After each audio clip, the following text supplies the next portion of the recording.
Salutations à tous les fédéralistes d'ici et d'ailleurs. Vous avez votre interlocuteur Ramsès de, de la Startup Départ qui aujourd'hui avec vous encore pour échanger sur un sujet concernant la couverture maladie universelle en Côte d'Ivoire. Alors, on parle de couverture maladie universelle. Il s'agit de quoi? Il s'agit de l'assurance.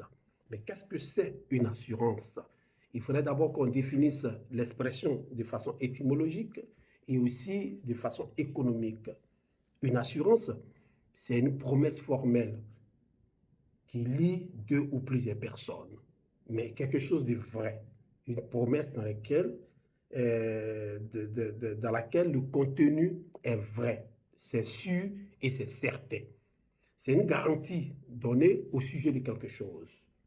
Une assurance, c'est une garantie donnée au sujet de quelque chose, c'est une preuve que quelque chose est sûr. Le plus souvent même, c'est au pluriel, on dit des assurances.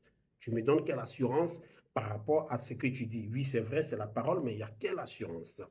Donc, et donc, c'est économiquement, des businessers, des lobbyistes ont récupéré ça pour dire c'est une preuve de confiance, d'échange mutuel entre des personnes pour justifier qu'ils peuvent s'engager et ils peuvent se faire confiance.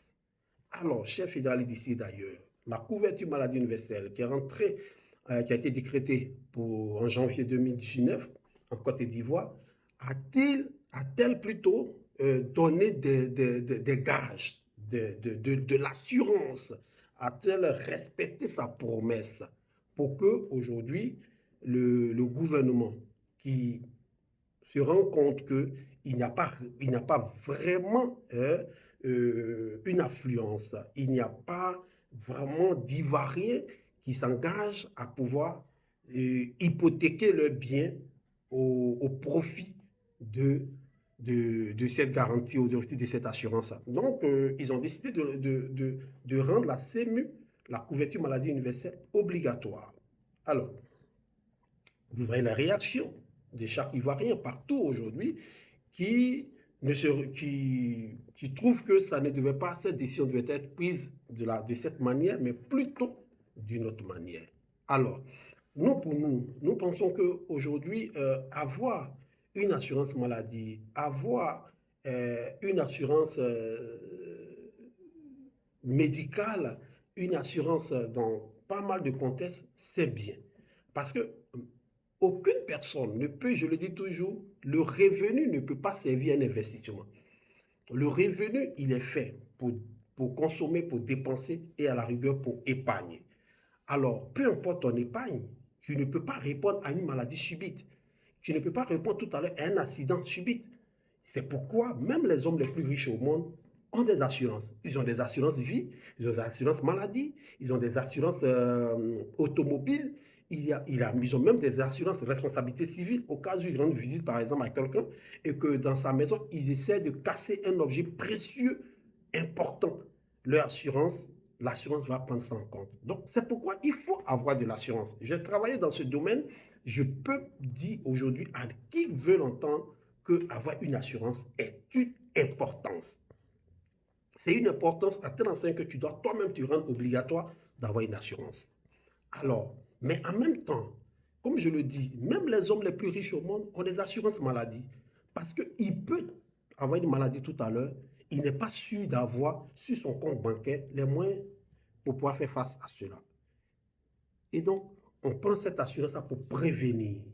Alors, je trouve juste, comme je le disais, et même aujourd'hui, tous ceux qui ont tous ceux qui ont des véhicules aujourd'hui en Côte d'Ivoire, ils ont des assurances automobiles. Au cas où il fait un accident, c'est l'assurance qui discute avec TIES, comme on les appelle, TIES Garant. C'est eux-là qui discutent avec celui avec qui tu as eu l'accident. Donc, c'est important, c'est primordial. Mais en même temps, on a parlé de la confiance. Est-ce qu'il y a la confiance dans le contenu? Est-ce qu'il y a la confiance dans le contenu? Aujourd'hui, il est bien. Avoir une assurance maladie, c'est ce qui aujourd'hui réduit le taux de mortalité dans les pays développés. Parce que le monsieur que tu vois, dès qu'il est malade, il part à l'hôpital, il est couvert à 80%, 20% qui payent, ou bien il est couvert pas bon, mais il y a certains qui sont couverts à 90%, 100%, on les appelle les assurances complémentaires pour ceux qui ont les moyens. Pour ne même pas débourser quelque chose, l'assurance prend tout en compte, en pharmacie comme dans les hôpitaux. Mais dans ces pays développés dont nous parlons, ils ont du matériel, ils ont des infrastructures, ils ont le service minimum. Mais quand on entend les Ivoiriens aujourd'hui, ils n'approuvent pas cette décision parce qu'il n'y a pas de service minimum. On a des grands médecins. J'ai fait le lycée avec les meilleurs élèves se sont retrouvés aujourd'hui en médecine. Ce sont de bons médecins. Mais il y a manque d'infrastructures. La preuve, tous nos dirigeants ne se font pas traiter en Côte d'Ivoire quand ils sont malades. Quand ils sont malades, même leurs frères, leurs amis décèdent en Europe, décèdent comment on appelle ça, en Tunisie, ou bien décèdent au Maroc, ou bien décèdent en Arabie Saoudite, où ils vont se faire soigner.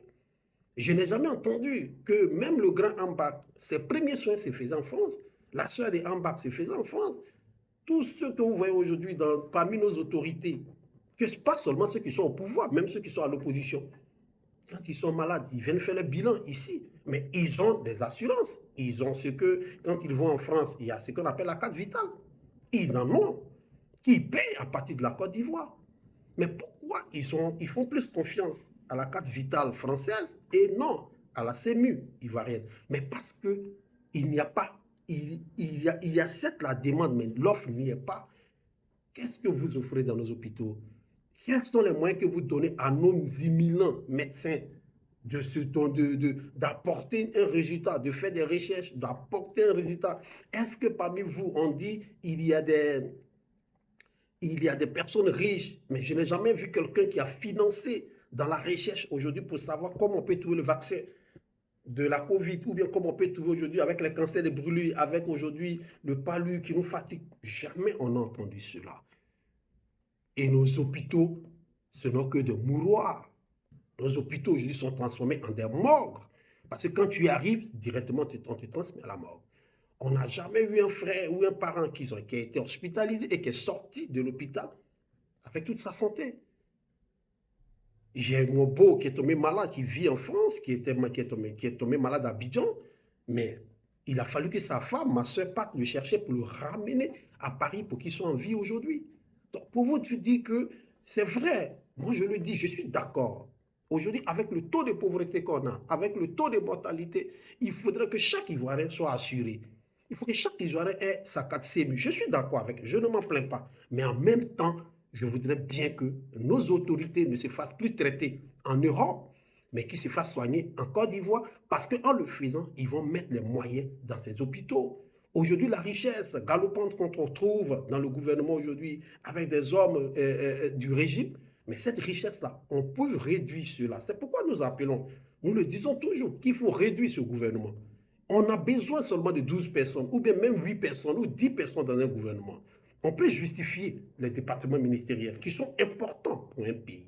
Mais on n'a pas besoin de ces secrétariats d'État. On n'a pas besoin de tout ce gotha ministériel de nombre de 50 où chacun a au minimum des millions par mois. Ça pourrait servir à la construction des hôpitaux. Allez-y voir aujourd'hui au CHR de Daloa. Il n'y a même pas un scanner, pour ne même pas parler de radiologie. On te prend en photo, il faut que ça parte à Abidjan avant qu'on t'envoie le résultat. Et à Abidjan, les CHU sont aujourd'hui indésirables. Donc, je pense pour ma part que, je le dis, je suis pour l'assurance maladie obligatoire. Je suis pour.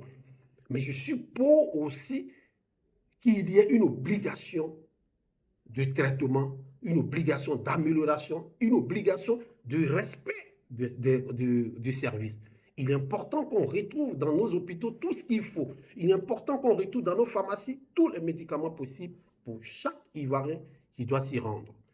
Alors, c'est à cela que nous voudrions nous prononcer sur la question de l'assurance maladie. Il est important que vous posiez le problème, il est important que vous diagnostiquiez le problème et que vous apportiez des solutions. Nous sommes pour avoir une assurance maladie. La preuve en est, pas mal d'Ivoiriens en ont déjà acheté, mais ils sont déçus parce que le service, les promesses ne sont pas respectées. Alors, chef fédéraliste d'ici et d'ailleurs, voilà en ce jour notre opinion sur la question de l'assurance maladie et nous demandons réellement que les choses se fassent dans la mesure de l'art, vous voyez, et qu'ensemble nous puissions comprendre comment